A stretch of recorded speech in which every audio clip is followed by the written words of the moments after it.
ఈ నెల 13వ తేదీన రైతన్నకి వైఎస్ఆర్సీపీ భరోసా కార్యక్రమాన్ని నంద్యాల జిల్లా కలెక్టర్ కార్యాలయం ముందు నిర్వహిస్తున్నట్లు నంద్యాల జిల్లా వైసీపీ అధ్యక్షుడు మాజీ ఎమ్మెల్యే కాటసాని రాంభూపాల్ రెడ్డి తెలిపారు.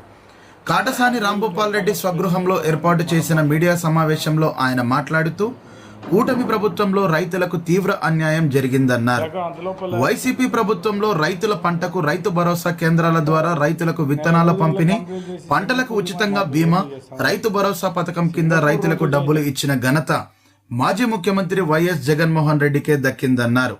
అసత్య హామీలు ఇచ్చి అధికారంలోకి వచ్చిన తర్వాత ముఖ్యమంత్రి చంద్రబాబు నాయుడు రైతులకు ఒక పథకం కూడా అమలు చేయడం లేదని కాటసాని రాంభూపాల్ రెడ్డి విమర్శించారు. 13న జరిగే నిరసన కార్యక్రమంలో రైతులు, వైసీపీ నాయకులు పెద్ద సంఖ్యలో పాల్గొని విజయవంతం చేయాలని ఆయన కోరారు. ఈ కార్యక్రమంలో వైసీపీ కార్పొరేటర్లు, ముఖ్య నాయకులు పాల్గొన్నారు. అనంతరం నంద్యాల జిల్లా వైఎస్ఆర్సీపీ అధ్యక్షుడు కాటసాని రాంభూపాల్ రెడ్డి మాట్లాడారు. 13వ తేదీ కలెక్టర్ల దగ్గర ఎందుకు ధర్నా చేయాలా? రైతుల కోసం ఇవన్నీ అన్యాయం జరుగుతుంది.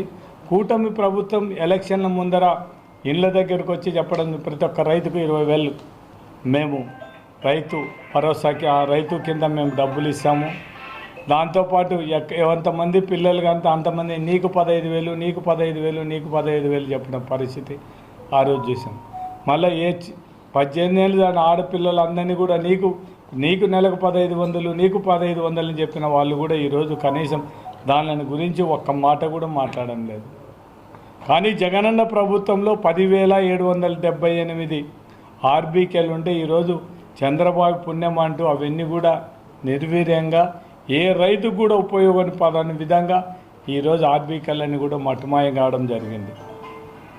గతంలో అయితే మన ఆర్బీకేల నుంచి ఎరువులు, విత్తనాలు, పురుగు మందులు అందుబాటులో తెచ్చి అవన్నీ కూడా అంటే మంచి రేట్లకు, టౌన్లో ఏ రేట్లకు దొరికితే పల్లెటూరులో కూడా ఆర్బీకేలు అదే రేటుకే వచ్చిన పరిస్థితి ఆ రోజు మనం వైఎస్ఆర్సీపీ గవర్నమెంట్. ఇప్పుడు చూసే కూటమి ప్రభుత్వంలో రైతులకు అన్ని కష్టాలే తప్ప ఇంకేం లేనేలేదు. ఈరోజు మేము ప్రభుత్వాన్ని డిమాండ్ చేసేది ఏమంటే ప్రతి ఒక్క రైతుకు కూడా గిట్టుబాటు ధర ఉండాలి. మీరు ఏదైతే 20,000 రైతులకు పెట్టుబడి సాయం ఇస్తామో అది కూడా ఖచ్చితంగా డబ్బులు రిలీజ్ చేయాలి. మీరు ఎలక్షన్ల ముందర ఏదైతే ఎవరెవరికి వాగ్దానాలు చేసినారో, ఎవరెవరికి ఏమి ఇచ్చినారో అవన్నీ ఖచ్చితంగా జరగాల్సిన అవసరం ఉంది. ఈరోజు అవన్నీ మీరు అమలు పరచాల్సిన అవసరం ఉంది. మీరేదో ఖచ్చితంగా జగన్మోహన్ రెడ్డి కంటే ఏదో మీరు అన్నీ సూపర్ 6 పథకాలను పెట్టి జగన్మోహన్ రెడ్డి కంటే మేము భిన్నంగా చేస్తాము, మీరు మమ్మల్ని నమ్మండి అని చెప్పి పాపం ప్రజలు కూడా ఎందుకో చంద్రబాబు నాయుడు జగన్మోహన్ రెడ్డి ఇచ్చినాడు, చంద్రబాబు కూడా ఇస్తాడనే ఉద్దేశంతోనే ఇంకా ఈ సూపర్ 6లు ఇవన్నీ వస్తాయనే ఉద్దేశంతోనే చంద్రబాబు ఓటేను. కానీ ఓటేపించిన నుంచి ప్రజలను మోసం చేయడం జరుగుతుంది. అంటే చంద్రబాబు నైజం 2014లో చూసినాం, ఇప్పుడు 2024లో చూస్తున్నాం.